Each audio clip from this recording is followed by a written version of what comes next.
Shabbat Shalom, Rabbi Cat here. This has definitely been a full and busy week. On Thursday, we read the book of Esther. The book of Esther, for me, is a deeply problematic story.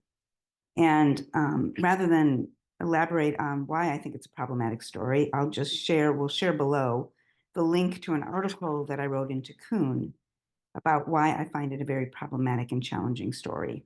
And so look in the link below and you can find that article if that interests you. And this year, I was also honored to be asked to contribute to a project of the Shalom Center, in which various Jewish leaders were asked to rewrite chapter 9 of the book of Esther. Chapter 9 is the chapter in which Jews engage in the mass killing in response to the decree to kill the Jews. In other words, revenge killing. So this story hits a little too close to home this year for me. I also have very mixed feelings about celebrating Purim, because some Jews use the story of Purim to justify the slaughter of Palestinians.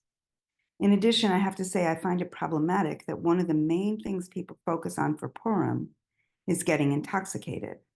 And there's an explanation about, well, really what we want to do is kind of blur the distinction between the evil other and ourselves to see that there is no distinction.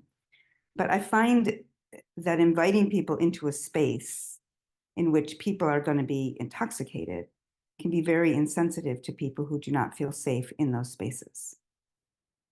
Now, the Hasidic masters took a psycho-spiritual approach and reframed the meaning of Purim by focusing instead on the internal impulses that live within us. They call it the Yetzer Hara, our negative or evil inclinations, that drive us toward treating others with disdain or contempt. And this includes, so the idea of Purim is to kind of transform our Yetzer Hara, our evil or negative inclinations. And this can include meditation and self-reflective practices, teshuvah, and more. The idea being that if we can wipe out the evil that resides within each of us, perhaps we can create a world where evil is genuinely extinguished. And now in Shabbat, on Shabbat, we read Vayikra. And I was reading it and reflecting on the connection between the Hasidic approach to Purim and the sacrifices delineated in Vayikra. Now, I have to admit that I'm not particularly fond of this parsha and many others that provide rather gory details about sacrifices because I'm vegan. But as I was reading it, I started to explore within myself, how might we understand the meaning of these different sacrifices discussed in this parsha, and what might we glean from them today? So there are 4 different offerings. There's the burnt offering, the sin offering, the meal offering, and the well-being offering. So what might be the meanings and intentions, or the psycho-spiritual technology of these different offerings?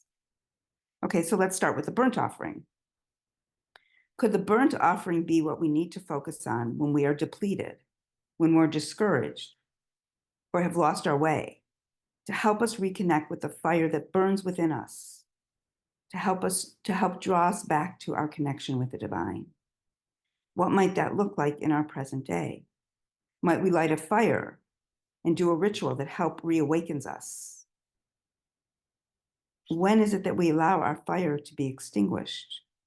And what do we need to do to reignite that fire, that excitement, perhaps our courage or our spark? And in what ways do we fail to see the divine that is right before us and within us? The next offering is the sin offering. Is the sin offering what is needed when we miss the mark and cause hurt to others, or perhaps even harm the divine?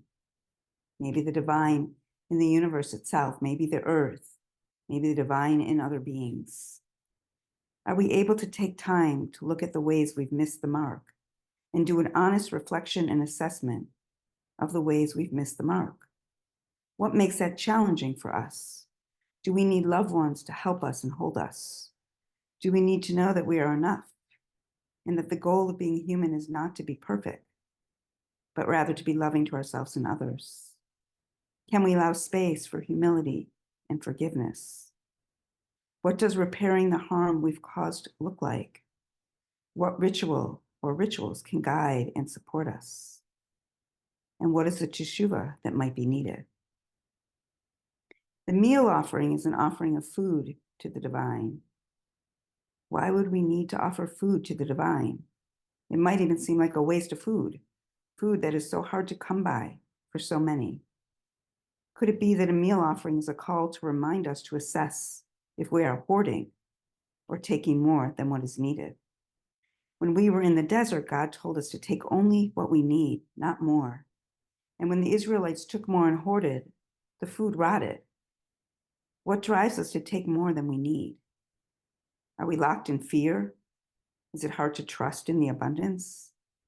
Might a meal offering be an act of giving something away to others, perhaps even something precious to us?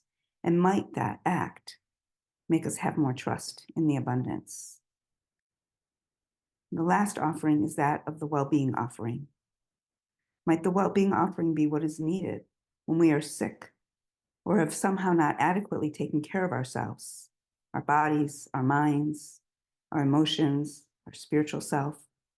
What is a well-being offering that we could make? Might it be to take a full restful Shabbat, or a week when we attend to our needs? Might it be a call to engage in deep inner reflection and exploration? Why have we neglected ourselves? Why have we given up our voice and our power? Why are we contracting our light? And those are all personal explorations. But there's also for me the collective exploration on the collective level as Jewish people. What might all these sacrifices be saying to us today? Have we lost our collective ways as Jews and need to do a burnt offering to find our way back to the core and essence of our teachings, to love the stranger, to choose life, to care for the needy? It seems we are certainly in need of making a sin offering for the ways we have in the past and are in the present oppressing and attacking and killing innocent Palestinians. And what can I say about a meal offering as Israel is starving Gazans and denying them sufficient food and water? It is unbearable to witness. Might the collective well-being offering be one that calls us to recognize that the well-being of Palestinians and Jews are intricately connected? On Shabbat, I'm participating in an interfaith pilgrimage for a ceasefire in Gaza.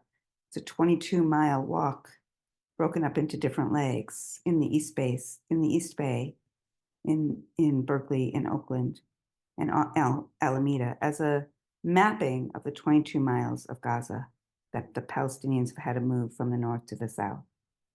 It has been a complete honor to be a part of the planning committee with so many extraordinary spiritual leaders and practitioners from so many different faith traditions. I will be co-leading a short Shabbat service at 9:30 in the morning in Pacific time. But unfortunately, I have a fractured kneecap, so I will not be actually able to join the pilgrimage walk in the East Bay. But after our Shabbat service, I will spend my Shabbat focusing on the intentions of these sacrifices and being present with the intention of praying with my feet, holding all the pilgrims in my love and prayer and thoughts. May this Shabbat be the beginning of the turning of the tides, so all people are liberated, safe, loved, and cared for. Shabbat Shalom.